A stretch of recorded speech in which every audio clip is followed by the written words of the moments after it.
যখন রেগে যাবেন, বাংলায় প্রবাদ আছে, রেগে গেলেন তো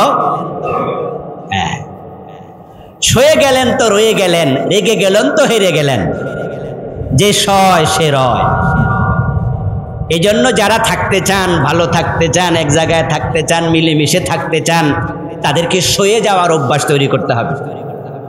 আর রেগে গেলে হেরে যাবেন, এই হারার পথে আমরা আগাচ্ছি। এই জন্য মাঝে মাঝে এমন ছোট্ট ঘটনা থেকে বড় ঘটনার জন্ম নেয়, তার জন্য শুধু রাগ কন্ট্রোল করাটাই হচ্ছে ব্যর্থতা। আমাদের দেশে যত তালাক নামক গজব চলছে, 100 তালাকের মাঝে 99টাই কেন হয়? রাগের কারণে। তালাক দিয়া এমন ভাবে রেগে গিয়ে তালাক দেয়, তালাকের সংখ্যা আর মনে থাকে না, মেজাজ ঠান্ডা হওয়া পর্যন্ত তালাক দেয়। 3-এর নিচে তো দেয়ই না। সামনে যদি কেউ থাকে বাধা দেয়, হেরেও তালাক দেয়। হ্যাঁ, বাইরের বউ দেখছে আর দেবররে বলছে তুই করস কি, তোমারেও তালাক, যারে পায় তারে তালাক। আবার যখন মেজাজটা ঠান্ডা হয়, এবার মসজিদের হুজুরের কাছে, হুজুর, এই রাগে গজব করে ফেলে, খুনাখুনি পর্যন্ত হয়। রাতের বেলায় নিরাপত্তার অভাব যখন ফিল করবেন, তখন শয়তান থেকে আশ্রয় চাইবেন। নবীজি আমাদের শিখিয়েছেন বিভিন্ন রকমের মাধ্যম, তার মাঝে সূরা ফাতিহার আউযুবিল্লাহ তো আছেই, তাআব্বুজ তো আছেই, আমরা পড়ব। আয়াতুল কুরসির কথাও রাসূল বলেছেন, এবং সূরা বাকারার শেষ 2 আয়াতের কথাও বলেছেন। এগুলো শয়তান থেকে আমাদের হেফাজত করে। শয়তান আমাদের কাছাকাছি থাকে, বিশেষ করে রাতের বেলায় শয়তান মানুষের লোকালয়ে, ঘরে বাড়িতে বেশি পরিমাণ আশ্রয় নেয়। নবীজি বলেছেন, রাতের বেলা একা একা বের হইও না, আমি যা দেখি তোমরা যদি দেখতে তাহলে তোমরা বের হতে না। দুষ্ট শয়তান মানুষের কাছে আসে, আল্লাহ হেফাজত না করলে উপায় নাই। রাসূলের সাহাবী আবু হুরায়রা বলেন, আমার ঘরের মাঝে কিছু খেজুর ছিল, খেজুরগুলো আমি তাকে রেখেছি। সকালবেলা ঘুম থেকে উঠে দেখি খেজুর কমে গেছে। তা আমি পরের দিন পাহারা বসাইলাম, খেজুর নেয় কেডা? এখানে উপরে উঠে ঘরে খেজুর নিল, আমি টের পাইলাম না, এটা কেমনে কি? দেখি যে মানুষের সুরত ধরে একজন লোক আসছে, সে আমার খেজুর নিচ্ছে, আমি ধরে ফেলছি। তারপরে বললাম, পরিচয় কি? সে বলল, আমি ইবলিস, আমারে ছেড়ে দেন, ওয়াদা দিলাম আপনার বাড়িতে আর আসবো না। সকালবেলা নবীজিকে বললাম, নবীজি শুনে বলল, তুমি সারা ঠিক হয় নাই, হে কিন্তু আবার আইব, সে মৃত্যু। পরের দিন আমি পাহারা আবার বসাইলাম, দেখি সে আবার আসছে, আবার ধরলাম। সে কান্না শুরু করছে, বলছে, হুজুর আমি ভুল করে লেছি, আর আসবো না। আমার মন গলে গেল, ছেড়ে দিলাম। নবীজিকে সকালবেলা শুনাইলে রাসূল বলল, সূরারা ছাড়ছো কেন, ধরে রাখতা, হে কিন্তু মৃত্যুক, সে আবার আইব। তো পরের দিন আমি আবার ধরছি, ধরে বললাম, আজকে আর ছাড়বো। সে এবার বলছে, আমি আপনাকে এমন একটা কথা শিখাতে চাই, এমন একটা বিষয় শিখাতে চাই, যেটা আপনি পড়লে আমি না, আমার 14 গোষ্ঠীর কেউ আপনার ঘরে আসতে পারবে না, সেটাকে আমি শিখাবো। আবু হুরায়রা বলে, হ্যাঁ, এক শর্তে, আমারে ছেড়ে দিতে। আবু হুরায়রা বলেন, আমি তখন ভাবলাম যে যদি দোয়া পড়লে হে না আসে, 14 গোষ্ঠী না আসে, আমার তো এই ডানা বেশি দরকার। আমি বললাম, বলো। তখন সে বলছে, আপনি ঘুমানোর সময় যদি আয়াতুল কুরসি পড়ে আপনি ঘুমান, তাহলে আপনার বাড়ির সীমানায় আর আসতে পারবে না ইবলিস এবং তার দোসররা। আমি ছেড়ে দিলাম। সকালবেলায় প্রিয় নবীর কাছে যখন বললাম, নবীজি শুনলেন, শুনে বললেন, সাদাকাকা ওয়া হুয়া কাযূব, সে বড় মিথ্যুক, তবে যে কাহিনীটা তোমারে শুনাইছে আয়াতুল কুরসি পড়লে শয়তান এবং তার সাঙ্গপাঙ্গ আসতে পারে না, এই কথাটা সত্য কথা। তাহলে শয়তান থেকে বাঁচতে চাইলে যখন আমরা দেখব কারোর উপরে জাতীয় প্রভাব বিস্তার করছে শয়তান, তাহলে আমরা ঘুমানোর আগে কি পড়ব? আয়াতুল কুরসি। নামাজে মনোযোগের জন্য শয়তান থেকে আউযুবিল্লাহ পড়ে আশ্রয় চাওয়া।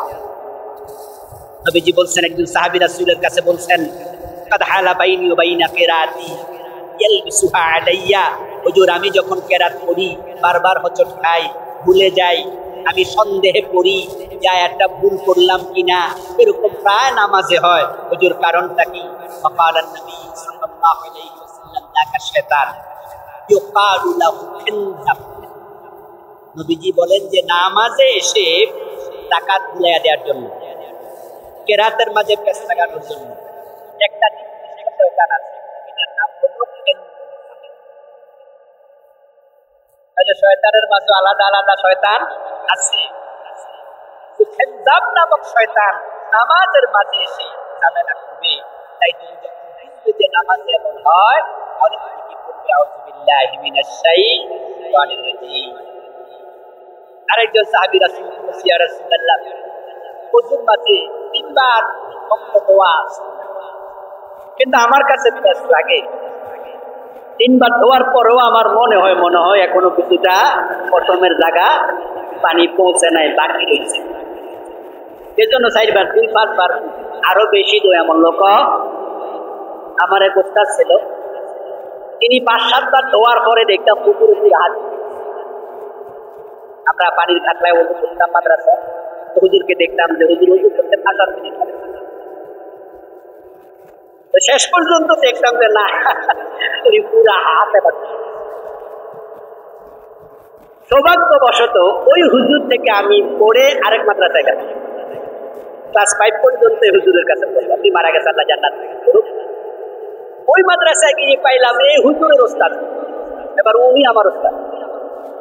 ক্লাসে গল্প করতে গিয়ে বললেন, আমার এক ছাত্র আছে, এই ছাত্র উজু করার সময় এক এক অঙ্গ 4-5 বার, 7 বার, 10 বার হতো, শেষ পর্যন্ত পুরা পানি দিত। আমি বললাম, ওস্তাদ আমি ওনার ছাত্র। পরে কয়, আরে তুমি মনিরের কাছে পড়ছেন? আমি কে হুজুর? ওস্তাদের নাম ছিল মনিরুজ্জামান। দুই ওস্তাদে মারা গেছে, আল্লাহ দুইজনকে জান্নাত নসিব করুক, ক্ষমা করুক। এই যে ওযুর মাঝে পেশ লাগে, আপনাদের লাগেনি মাঝে মাঝে? ওযুর অঙ্গ একবার ধোয়া ফরজ, সর্বোচ্চ 3 বার ধোয়া সুন্নাত, 3-এর বাহিরে গেলে সুন্নাত তরক হয়। এই জন্য ওযুতে একটা শয়তান আছে। নবীজি বলেছেন, ইন্নালিল উযুয়ে শায়তানা ইউকালু লাহু আলহান। ওযুর মাঝে পেশ লাগাইয়া সুন্নার বাহিরে নেয়ার জন্য আরেকটা শয়তান শয়তানি করে, তার নাম হলো আলহান। কি নাম? সে আপনার মাঝে কনফিউশন তৈরি করাইয়া আপনারে 5 বার 7 বার দোয়া করে। এর মানে সে বলবে যে সুন্নার বাহিরে নিয়ে গেলাম। আর যেই ইবাদতে সুন্নাহ ফলো করা হয় না, সেই ইবাদতে বরকত থাকে না, কবুলিয়ত থাকে না। তাই যখন কারো মাঝে এই চিন্তা আসবে যে আমার ওযু হচ্ছে না, সে আউযু বিল্লাহ পড়বে এবং সে বলবে যতটুকু হয়েছে ততটুকু ঠিক আছে।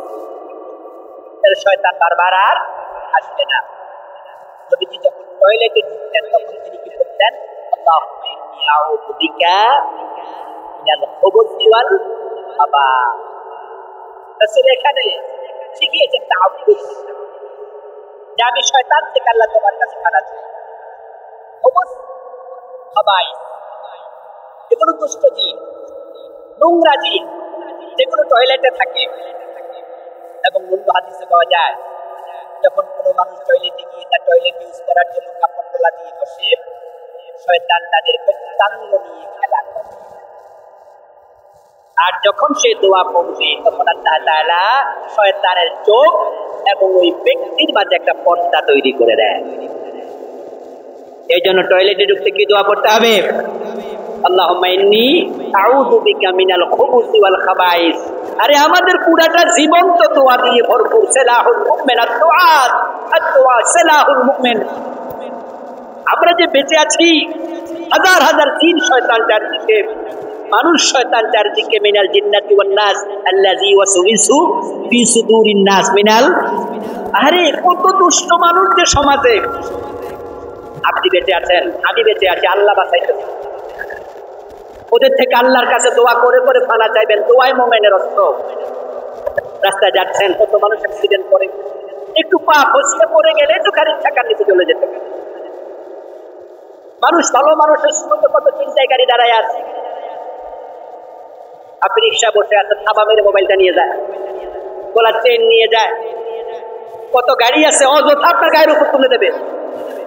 এত বিপদ থেকে মুসিবত থেকে আল্লাহ হেফাজত করে। এজন্য আমরা ঘুম থেকে উঠে যে দোয়া শুরু করি, আমরা যখন ঘুমাতে যাই তখনও দোয়া আছে কিনা? প্রতি কদমে কদমে। আলহামদুলিল্লাহ, একটা বই আমি এবার যে বইটা লিখতেছি ওইটা দোয়া নিয়ে লিখতেছি। আপনাদের হাতে ইনশাআল্লাহ আশা করছি 2-3 মাসের ব্যবধানে চলে আসবে।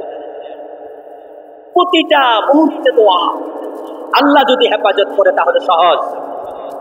দুষ্ট জিন, দুষ্ট শয়তান, এগুলো থেকে বাঁচতে হলে আল্লাহর কাছে আশ্রয় চাইতে হবে সব সময়। চোখ লাগা, আল আইন হক্কুল। কিছু কিছু মানুষ আছে যাদের নজরের মাঝে বিষ থাকে। এই চোখ লাগা শব্দটা শুনছেন না? এটা কিন্তু অমূলক শব্দ, বরং একটি হাদিস পাওয়া যায়, কোন কোন চোখ লাগা বদনজর তার মতো জগৎ। আমরা গ্রামে গঞ্জে এমনও শুনেছি, আমার মা গল্প করতো, চমক সে নারিকেল গাছের দিকে তাকায় যদি কইতো মাশাআল্লাহ বালা নারিকেল, তো মাশাআল্লাহ ফুলাইতো না, নারিকেল ধরে পড়তো। বদনজর বড় জঘন্য জিনিস। নবীজি তখন শিখাইছে আউযুবিল্লাহ পড়ো, আউযু বিকালিমাতিল্লাহি তাম্মা মিন কুল্লি শাইতানিন, মিন শাররি কুল্লি শাইতানিন ওয়া হাম্মা ওয়া মিন কুল্লি আইনিন লাম্মা। রাতের বেলা কুকুর ডাকলে রাসূল বলছে আউযুবিল্লাহ পড়বা, কুকুর শয়তান দেখে। খারাপ স্বপ্ন যখন কেউ দেখবেন, এই আউযুবিল্লাহ শুধুমাত্র কোরআনের শুরুতে না, আমি তো আউযুবিল্লাহর ফজিলতে বলতেছি নাকি, অনেক জায়গায় এটা কাজে লাগাতে হবে। নবীজি বলছে খারাপ স্বপ্ন দেখেছো, যখন তোমার ঘুম ভেঙে যাবে তখন তুমি 3 বার পড়বে আউযুবিল্লাহি মিনাশ শাইতানির রাজিম। 3 বার বাম দিকে থুতু ফেলবে। এই খারাপ স্বপ্নের কথা মানুষের কাছে প্রকাশ করবে না। এই আমলগুলো যদি করো, 4 নাম্বার 5 মিনিট শিখবে, তাহলে 3 বার থুতু ফেলা, আউযুবিল্লাহ পড়া, 5 ফিরে শোয়া। যদি আপনি ডান কাতে থাকেন বাম কাত হয়ে যাবেন, বাম কাতে থাকলে ডান কাত হয়ে যাবেন যদি আরো ঘুমাতে চান। এবং খারাপ স্বপ্ন কারো কাছে বলবেন না, নবীজি বলছেন, তাহলে ওই স্বপ্নের প্রভাব থেকে আল্লাহ হেফাজত করবেন। খারাপ স্বপ্ন দেখতে কি করবেন? আউযুবিল্লাহি মিনাশ শাইতানির রাজিম। প্রিয় ভাইরা, এইভাবে আউযুবিল্লাহর অনেক ফজিলত আছে। আমরা এই ফজিলতগুলো পাওয়ার জন্য বেশি বেশি বিতাড়িত অভিশপ্ত শয়তান থেকে আল্লাহর কাছে আশ্রয় চাইব। আল্লাহ শয়তান থেকে তুমি আমাদের সকলকে হেফাজত করো, বলেন আমিন। যেহেতু তার বয়স বেশি, বুদ্ধি বেশি, ইলম কালাম বেশি, সে তো ফেরেশতাদেরও ওস্তাদ ছিল এবং হে চলাফেরা করছে সরাসরি ফেরেশতাদের সাথে। আর শয়তান কথা বলেছে আল্লাহর সাথে। শয়তান যে কথা বলেছে এমন কথাগুলো আল্লাহর কোরআনের মাঝে আল্লাহ উদ্ধৃত করেছেন। শয়তানকে আল্লাহ জিজ্ঞাসা করছিলেন, মা মানাকা আল্লা তাসজুদা ইয আমারতুক, ও শয়তান, আদমকে সিজদা করতে বলেছিলাম কেন করিসনি? আল্লাহ কথা বলতেছে কার সাথে? এবার শয়তান জবাব দেয়, খালাকতানি মিন নার ওয়া খালাকতাহু মিন তিন, আনা খায়রুম মিন, আমি তো আদমের চেয়ে সেরা, আমারে বানাইছো আগুন দিয়ে, আদমকে বানাইছো মাটি দিয়ে। তাহলে শয়তান কথা বলতেছে কার সাথে? দেখছেন শয়তান কার লোকে কথা কয়। আর আমরা এখানে যারা আছি আমরা আল্লাহর লোকে কথা কইছি এরকম। আল্লাহ আমাদের সাথে কইছে। শয়তানের স্তরটা কিন্তু নিচু ছিল না, অনেক উপরে ছিল। বুদ্ধি ছিল, ইলম কালাম ছিল, আনুগত্য ছিল, কিন্তু সে এক পর্যায়ে আনুগত্য থেকে বেরিয়ে গেছে। তার অহংকার অহমিকা তাকে দমন করে।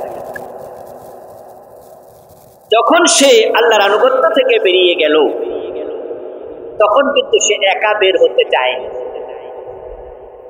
সে বলতেছে, ফাবিমা হুয়াইতানি লাআকুদান্না লাহুম সিরাতাকাল মুস্তাকিম। হে আমার রব, হে আমার আল্লাহ। সে আল্লাহর সাথে কথা বলছে রব্বি শব্দ বলে, রব্বি ফাআনজিরনি ইলা ইয়াউমি ইউবআসুন। আল্লাহ, আমারে আপনি কিয়ামত পর্যন্ত হায়াত দেন। আল্লাহ কয়, যা দিলাম, ইন্নাকা মিনাল মুনজারিন। সে হায়াত পেয়ে এবার বলছে, ফাবিমা হুয়াইতানি, যেই আদমের কারণে আমার তুমি আজকে পথভ্রষ্ট করেছ, লাকউদান্না লাহুম, আমি তাদের জন্য বসে থাকব অবশ্যই। সিরাতাল মুস্তাকিম, তোমার সিরাতে মুস্তাকিম। তো কোরআন যে শুরু করলেন সূরা ফাতিহা দিয়া, ওই সূরার মাঝে মানুষের জন্য একটাই বড় প্রার্থনা আছে, চাওয়া আছে, দরখাস্ত আছে। একটা দোয়াই শুধুমাত্র সবচেয়ে বড় ভাবে হাইলাইট করা হয়েছে, সেটা হলো ইহদিনাস সিরাতাল। আর শয়তান আল্লাহকে বলতেছে সেও আমাদের জন্য বসে থাকবে। কই বসে থাকবে? ফাবিমা আগুওয়াইতানি লাকউদান্না লাহুম সিরাতাল মুস্তাকিম। মানুষ যে সিরাতে মুস্তাকিম তোমার কাছে চাইবে, সূরা ফাতিহা পড়ে যে হেদায়েতের জন্য তারা দৌড়াদৌড়ি করবে। হেদায়েতের জন্য আমরা পীর সাহেবদের দরবারে যাই, হেদায়েতের জন্য বড় বড় আলেমদের মজলিসে যাই, হেদায়েতের জন্য আমরা তাহাজ্জুদের বিছানায় দাঁড়িয়ে চোখের পানি ছেড়ে দিয়ে আল্লাহর কাছে বলি, আল্লাহ আমারে হেদায়েত দাও। এটা বড় দামি জিনিস। শয়তান বলতেছে আল্লাহ আমি তোমার ওই সিরাতে মুস্তাকিমে বসে থাকি। কেন বসে থাকবো? আদমের সন্তানরা সে রাস্তা ধরে যেন জান্নাতে যেতে না পারে। যখন তারা সেই রাস্তা ধরে আগাবে, সুম্মা লাআতিয়ান্নাহুম মিন বাইনি আইদিহিম ওয়া মিন খালফিহিম ওয়া আন আইমানিহিম ওয়া আন শামাইলিহিম, আমি তাদের সামনে, তাদের পিছনে, তাদের ডানে, তাদের বামে, চার দিক থেকে আক্রমণ। নাউজুবিল্লাহ পড়েন। তাহলে এবার বলুন তো, যে শয়তানের বুদ্ধি বেশি, শক্তি বেশি, এলেম বেশি, বয়স বেশি, চৌকস সব আছে, যে চারিদিক থেকে আক্রমণ করলে এ সিরাতে মুস্তাকিম ধরে চলা কি সহজ না একটু কঠিন? এই জন্য আল্লাহ বলে কোরআন পড়ার আগে ওই শয়তান থেকে আমার কাছে পানা চাও, আশ্রয় চাও। আর আল্লাহ যদি আশ্রয় দেয় তাহলে শয়তান আমাদের ক্ষতি করতে পারবে না। শয়তান নিজেই যা বলছে যে আমি জাহান্নামী বানাবো, পথভ্রষ্ট বানাবো, আল্লাহ তোমার ইজ্জতের কসম, লাউগবিয়ান্নাহুম আজমাইন, আদমের সবগুলো সন্তানকে আমি কথা রাখতে ছেড়ে দেব। লাউগবিয়ান্না নামে তাকিদ মুস্তাকিলা, এটা আরবি গ্রামাটিক্যাল একটি পয়েন্ট, যেখানে দুটা তাকিদ, নাম একটা, এর উপরে তাসদীদ আরেকটা। সে ডাবল তাকিদ দিয়ে বলছে ডেফিনিটলি, অবশ্যই আমি তাদের সবগুলাকে কথা রাখবো। আজমাইন সবগুলা যদি বলে আদমের সন্তান, তাহলে আপনি আমি নাই। ইল্লা ইবাদাকাল মুখলাসিন, তবে আল্লাহ তোমার যে সমস্ত বান্দা, ইল্লা ইবাদাকাল মুখলাসিন, তোমার মুখলেস বান্দা যারা আছে, যাদেরকে তুমি খালাস দিয়েছো, আমি যতই চেষ্টা করি তাদেরকে পথহারা করতে পারবো না। যাদেরকে তুমি ইখলাস দিয়েছো তাদেরকে পারবো না। তাহলে আল্লাহ যদি আপনাকে হেদায়েতের পথ দিতে চায়, আপনাকে পথ হারা করার ক্ষমতা শয়তানেরও নাই। এই জন্য কোরআন তেলাওয়াতের আগে শয়তান থেকে আল্লাহ বলে আমার কাছে আশ্রয় চাও। এটা হলো শয়তানের কথা, যে আমি তোমার সকল বান্দাকে পথ হারা করবো, মুখলেস বান্দা ব্যতীত। এবার আল্লাহ তাআলাও একই কথা আরেক আয়াতে বলছে, ইন্না ইবাদি লাইসা লাকা আলাইহিম সুলতান, নিশ্চয় যারা আমার প্রকৃত বান্দা ও শয়তান, তাদের উপর তোর কোনো প্রভাব চলবে না। তুই যতই চেষ্টা করিস তাদেরকে তুই পথহারা করতে পারবি না। তাহলে এখন পথের উপর টিকে থাকার জন্য শয়তান থেকে আত্মার হেফাজতে যেতে হবে। আমরা ওর সাথে নিজেরা খেলাতে পারবো না। শয়তান, আমরা যে কয়জন আজকে এখানে বসে আছি সকলের সাথে শয়তান আছে না? দেখছেন? কোনদিন দেখছেন? তার মতো শত্রু পৃথিবীতে নাই, সে আপনার সাথে আছে, আপনি দেখেন না, এটা আপনার দুর্বলতা। এবার বলুন তো, শয়তান আমাদেরকে দেখে কিনা? এটা তার সফলতা। আমাদের দুর্বলতা হলো আমরা পারছি না তাকে দেখতে, সে শত্রুতা করছে আমার কাছে। আমার সক্ষমতার অভাব হচ্ছে, দুর্বলতা হচ্ছে আমি তাকে দেখছি না। নিয়ন্ত্রণ করব কেন? নবীজি বলছেন, শয়তান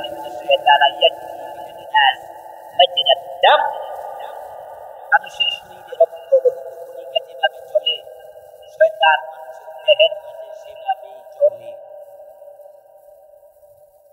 অন্য হাদিসে আছে, শয়তান জাযিমুন আলা কলবি বনি আদম। নবীজি বলছেন, মানুষের কলবের পাশে শয়তান খাপটি মেরে বসে থাকে। যখনই মানুষ একটু গাফেল হয়ে যায়, গাফালা ওয়াসওয়াসা, সামান্য গাফেল হবেন, শয়তান থেকে অমনোযোগী হবেন, ইসলামের ব্যাপারে একটু শিথিল হবেন, তখনই শয়তান আপনাকে ওয়াসওয়াসা দিতে শুরু করে। এখন তার হাত থেকে যদি আল্লাহ রহমত দিয়ে আমাদেরকে হেফাজত না করে, তাহলে কোরআন পড়ার পরেও আপনি হেদায়াত পাবেন না। কোরআনের বড় আলেম, অথচ পথ হারা হয়ে গেছে, এমন আলেম নাই? আছে। আমাদের দেশে, বাংলাদেশেও আছে। আপনি বাংলাদেশের শোলাকিয়া মসজিদ, কিশোরগঞ্জের বাংলাদেশের সবচেয়ে বড় শোলাকিয়া ঈদগাহ, সবচেয়ে বড় ঈদগাহ না? ফ্যাসিস্ট আমলে ওইটার ঈদগাহে নামাজ পড়াইছে একজন বড় হুজুর। নাম আপনারা কম বেশি সবাই জানেন। উনি কিন্তু ছোট মাপের আলেম নন, কিতাবী আলেম। যারা বাংলাদেশে কিতাব পড়ছে, হাদিসের কিতাব, তাফসীরের কিতাব, ফিকহের কিতাব, উসুলের কিতাব, তাদের যদি 5 জনের 10 জনের তালিকা করেন, এই হুজুরের নাম প্রথম 4-5 জনের ভিতরে। লিখার হাত এত চমৎকার। আমার পিএইচডি গবেষণা আমি তার একটা বই পড়েছিলাম, একটা অনুষঙ্গী যে বইগুলো আমার গবেষণায় লাগছিল, তার মাঝে দেখি উদার একটা পড়ে আমি আশ্চর্য হয়েছি, তার প্রশংসা করতে আমি বাধ্য হয়েছি যে লিখার হাত এত দারুণ। কিন্তু সেই লোকটা শুধুমাত্র ফ্যাসিস্ট সরকারের কিছু উচ্ছিষ্ট ভোগ করার জন্য শাহবাগে নাস্তিকদের সাথে গিয়ে জমা হয়েছে, ঠিক না? শাহবাগে উনি গিয়ে তাদের কাছে গেছে যারা ফাঁসি চাই মিছিল করছে, ব্লগের মাঝে আল্লাহকে গালি দিচ্ছে, রাসূলকে গালি দিচ্ছে, এবং সেখানে শুধু উনি যান নাই, তিনি আল্লামা সাইদি রাহিমাহুল্লাহর মতো লোকটার ফাঁসি যে বলেছিলেন যে আজকে যে এখানে আমি এসেছি, এটা আমার সবচেয়ে বড় নেক কাজ। না, জীবনে যত ভালো কাজ করছে এটা নাকি সবচেয়ে ভালো কাজ। প্রিয় ভাইরা, কত বড় আলিম, দেখা গেল নাস্তিকদের কাছে কি হাতিলা। এই জন্য আপনার ইলম থাকলে যে আপনি হেদায়াত পেয়ে গেছেন এটা ভাববেন না। দুনিয়া কানা আরো কত বাংলাদেশে আছে, এবং আপনি আশ্চর্য হবেন যারা শিয়াদের মাঝে 2 লাখ হাদিস 3 লাখ হাদিস মুখস্থ জানে, এমন বড় বড় হুজ্জাতুল্লাহ আয়াতুল্লাহ হুজ্জাতুল্লাহ হাজার হাজার হাদিস। এবং আপনারা আশ্চর্য হবেন, এখন তো অনলাইনের যুগ, কাদিয়ানি যারা আমরা বলি কাফের, তাদের টেলিভিশন চ্যানেল আছে, অনলাইন চ্যানেল আছে। ওই চ্যানেলের মাঝে দেখবেন তাদের অনেক বড় বড় আলেমরা বক্তৃতা দিচ্ছে। কাদিয়ানি ওই পন্থা থেকে মানুষকে ডাকছে। যারা মুতাজিলা ছিল, যারা খারিজি ছিল, রাফিজি ছিল, জাবরিয়া ছিল, কাদরিয়া ছিল, তাদের মাঝেও কত কষ্ট সম্প্রদায়, অনেক বড় বড় আলেম ছিল। আরেকটি সহজ বিষয় বলি, হাদিসের মাঝে জাল হাদিস, এই শব্দটা কি আপনারা শুনেছেন? আওয়াজটা শুনে মনে হয় সবাই শোনেন নাই, মনে হয় শুনছেন যে জাল হাদিস আপনি বানাইতে পারবেন? আমিও তো পারবো। কারণ জাল হাদিস যদি সনদ বিচার না করে, সনদ হলো হাদিসের আগে কিছু শব্দ আছে, অমুক থেকে অমুক, তমক থেকে তমক, তমক থেকে তমক। আপনারা হাদিসের বড় বড় কিতাব আপনারা অনেকে পড়তে পারবেন না, কারণ আরবি বইতে আছে হাদ্দাসানা অমুক, হাদ্দাসানা অমুক, হাদ্দাসানা কইতে কইতে তারপরে যাই হাদিসের মূল অংশ শুরু হয়। ওই প্রথম অংশ বিচার বাদ দিলে তাইলে হাদিসটা যে জাল এটা বোঝা যাবে না। কারণ যারা জাল হাদিস বানাইছে তারাও এত সুন্দরভাবে বানাইছে, ধরার কোনো কায়দা নাই। আচ্ছা, বাংলাদেশে কি 1000 টাকার নোট জাল হয়? আপনি বানাইতে পারবেন? আচ্ছা, জাল টাকা সবাই চিনেন, ব্যাংকওয়ালারাও চিনেন, মাঝে মাঝে ব্যাংকের অফিসার পর্যন্ত কনফিউজ হয় এটা জাল না আসে। তাহলে জাল টাকা বানানোর ক্ষেত্রে যারা অভিজ্ঞ তারা এমন ভাবে বানাইছে যে সাধারণ লোক দূরের কথা, টাকার ব্যাপারে গবেষক এই পর্যন্ত 60 টাকারে তারপর গোতা বানাই ফেলে চিনতে পারে না। এই বিষয়ে তার অনেক এলেম। জাল হাদিস যারা বানাইছে ওই জালেম গুলো তারাও কিন্তু ছোট মোটো আলেম ছিল না। 10 লাইন লম্বা, 15 লাইন লম্বা, 20 লাইন লম্বা জাল হাদিস। আশ্চর্য হয়েছে, এত সুন্দর শব্দ বানাই, এই শব্দ তো আমি পারি। এবার বলুন তো, যারা জাল হাদিস বানাইছে তারা পথ প্রাপ্ত না পথ হারা?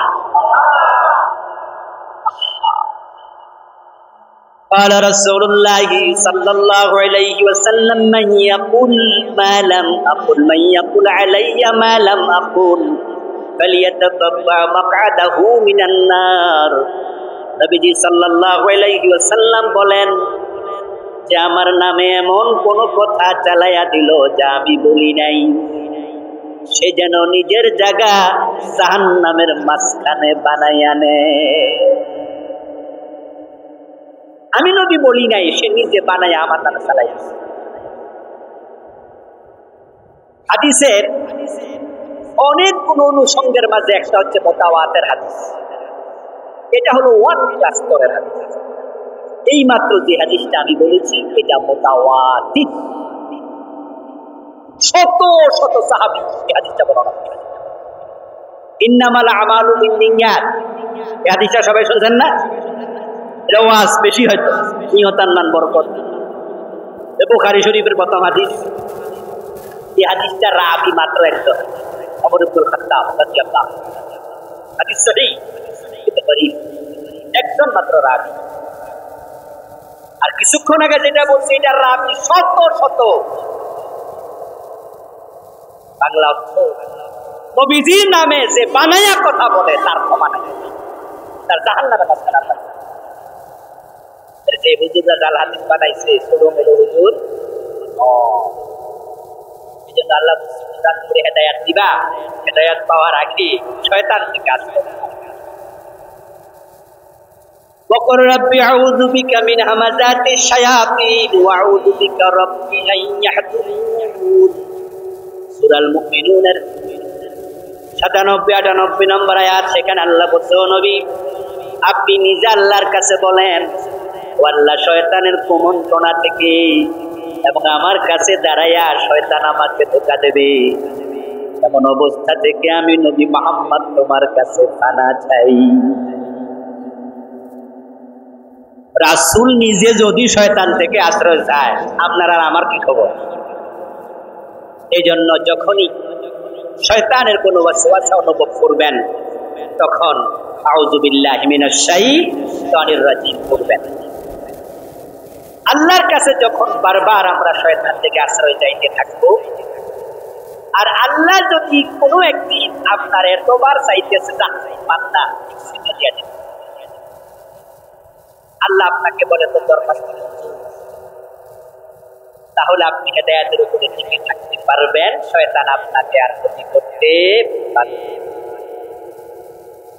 আল্লাহর কিছু বান্দা তো আমরা নিজেরাও দেখি, খারাপ মানুষ সমাজে যেমন আছে, ভালো মানুষ নাই। লক্ষ টাকা কোটি টাকা ঘুষ খাওয়ার সুযোগ আছে কিন্তু ঘুষ খায় না, এমন 2-4 জন সৎ অফিসার নাই? শয়তান ওদেরকে লোভ নামক বস্তু দিয়ে ধোঁকা দিতে চায়, কিন্তু আল্লাহ তাদেরকে ওই শয়তান থেকে হেফাজত করছে। এই জন্য পুরা চাকরি জীবনে 1 টাকা ঘুষ খায় নাই এমন অফিসারও সুযোগ ছিল, কিন্তু কোন অন্যায়ের সাথে আপোষ করে না। বিচার করতে গিয়ে কোনো 2 নাম্বারই বিচার করে না, বরং ন্যায়ের উপরে টিকে থাকতে পারবে না, পরিস্থিতি দেখেছে, এক পর্যায়ে পদত্যাগ করেছে, অন্যায়ের সাথে আপোষ করে না এমন লোক।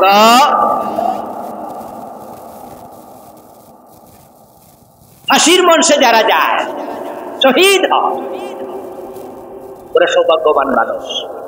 বাংলাদেশে আমরা এমন কিছু সৌভাগ্যবান মানুষও দেখেছি যারা সামান্য রকমের কম্প্রোমাইজ করলে ফাঁসির রশিতে ঝুলা হয়তো লাগতো না, কিন্তু কোনো কম্প্রোমাইজ করে না। এই মানুষগুলোকে শয়তান দুনিয়ার লোক দেখাইছে। আর কে বাঁচতে না চায়? জীবনের মায়া কার নাই? এরপরও কিন্তু কোনো কম্প্রোমাইজ, জীবন ভিক্ষা চাও না। এইভাবে শয়তান সব জায়গায় দাঁড়াবে, কিন্তু আল্লাহ যদি টিক চিহ্ন দিয়ে দেয়, তাহলে আল্লাহ আপনাকে শয়তান থেকে নিজ দায়িত্বে হেফাজত করবে। হযরত মারিয়াম আলাইহিস সালামের মা যখন তিনি পেটে, তখন তিনি আল্লাহর কাছে দোয়া করছিলেন, আল্লাহ আমি তোমার জন্য আমার পেটের সন্তানকে ওয়াকফ করে দিলাম।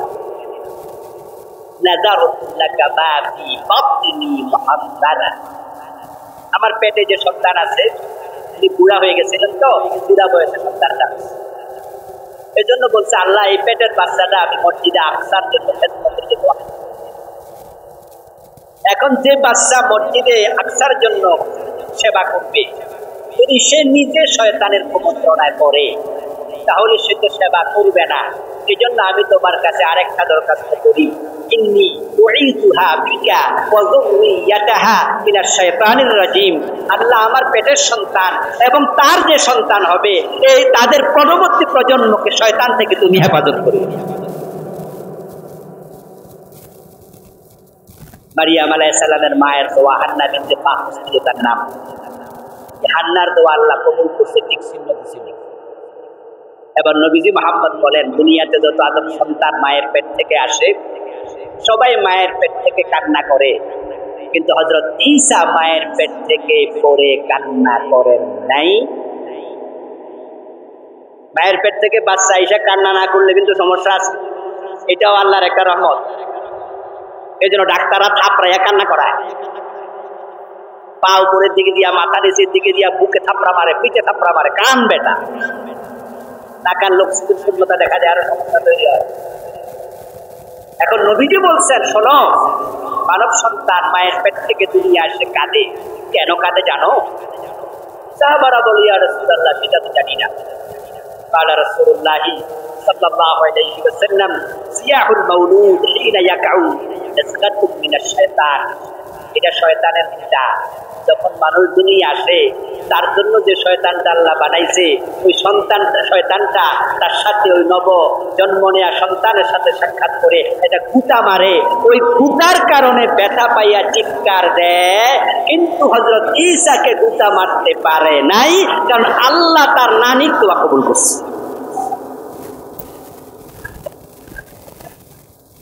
নবী মুহাম্মদ চিৎকার করতে গুতা উনারেও মারছে, একমাত্র ঈসা, কারণ তার নানির দোয়া কবুল। রাসূল বলছে, সকল মানুষের সাথে শয়তান আছে, আমি নবী মুহাম্মদ আমার সাথেও শয়তান আছে, তবে ফাইন্নাহু ওয়াসতাবা। এই শয়তানটা পরে আইসা বালা হইয়া গেছে। আমি যখন নবুয়ত পাইছি, তখনই আমার সাথে চলতে চলতে সে ইসলাম গ্রহণ করেছে, সুবহানাল্লাহ। অথবা সে আমার কাছে আনুগত্য স্বীকার করে, কিন্তু কুতা উনাকেও মেরেছে। তাহলে আল্লাহর কাছে দোয়া করলে আল্লাহ যে দোয়া কবুল করে, এটা ঈসা নবীর নানির দোয়ার দিকে তাকাইলে বোঝা যায়। এই কথাটা রাসূল আমাদের শুনাইছে। আর আল্লাহ বলছে যে ইন্না ইবাদি লাইসা লাকা আলাইহিম সুলতান, শয়তান আমার যারা ভালো বান্দা, তাদেরকে আমি তোর কর্তৃত্ব থেকে হেফাজতে দিয়ে দেই, তুই ক্ষতি করতে পারবি না। তাহলে বেশি বেশি আউযুবিল্লাহ পড়া দরকার আছে না নাই? আপনারা বেশি বেশি এটা শয়তান বহুল আলোচিত এক চরিত্রের নাম। কোরআনে তার 1 বছর 2 বছর মিলাইয়া তার নাম আসছে 88 বার। এই আল্লাহ হেরে বারবার আমাদেরকে স্মরণ করাইয়া দিচ্ছে, তার সাথে পরিচিত করাইছে, তার থেকে হেফাজতে থাকো। সে এসে আমাদেরকে বিভিন্ন ভাবেই ক্ষতি করতে চাইবে।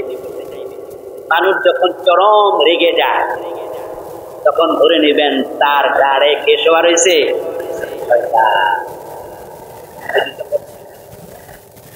হযরত সুলাইমান বিন সারদ নামক একজন সাহাবী riwayat করতেন, কুনতু জালিসান মা'আন নবী সাল্লাল্লাহু আলাইহি ওয়াসাল্লাম।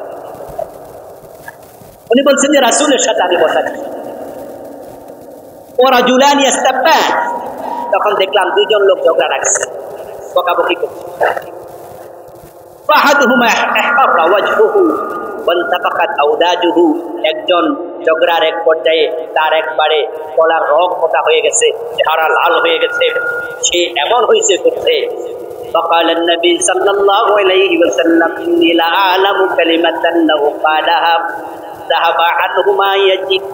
নবীজি বললেন আমি এমন একটি কালেমা জানি, সেই লোকটা রেগে লাল হয়ে গেল, ওই লোকটাকে যদি সেই কালেমাটা আমি বলতে বলি আর সে আমার থেকে শিখে সেই কালেমা বলে, তাহলে তার যে অবস্থা সেটা প্রশমিত হবে, তার রাগ কমে যাবে। এ কথা বলার পরে নবীজি তার কাছে গেলেন, তাকে শিখাইলেন, বলো আউযু বিল্লাহি মিনাশ শাইতানির রাজিম যাহাবা আনহু মা ইয়াজিদু, এর সাথে তার রাগ দমন হয়ে গেল। শয়তান চলে গেছে, রাগ কন্ট্রোল হয়ে গেছে।